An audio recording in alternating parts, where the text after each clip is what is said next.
Developing China, Peter, but also choked with car traffic. Surely this is a great place for electric car makers.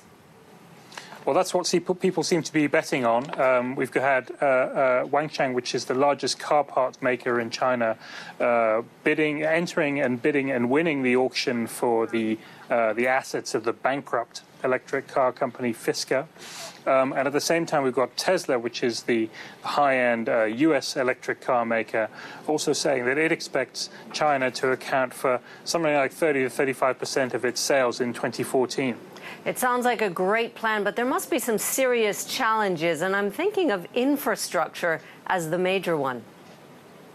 That's right. China's electric car infrastructure basically requires charging points. That's for proper electric cars rather than hybrids, which run on petrol and charge at the same time.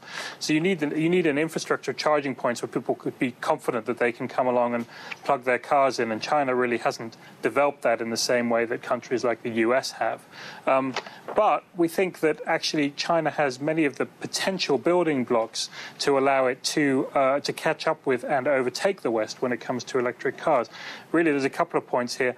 First of all, it has a fairly dense urban population, which means that there's a strong incentive to put in place charging points, and you can serve a lot of cars in a relatively small space. And secondly, it's obviously got a government that can basically dictate these things in a much more straightforward way than you can somewhere like the US. So we think both those factors could actually really give Chinese electric cars a big boost in the future. So big potential for these companies coming in. How long do you think it might take for them to really start winning the market? Well, so China sold about 18,000 electric cars last year, which is about a fifth of what was sold in the US. Yeah, that's not very much. It's not very many, no, not at all. And even the Teslas and so forth are still pretty high-end cars. I mean, I think the Tesla's going to cost the equivalent of about $120,000 in China. So it's not going to be a mass-market vehicle.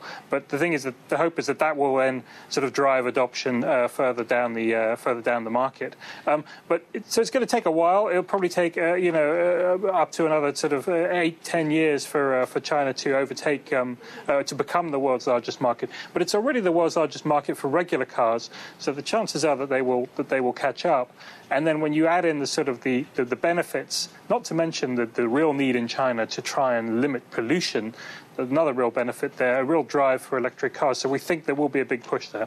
Electric car makers driving into China. Let's give them a decade and see how far they get.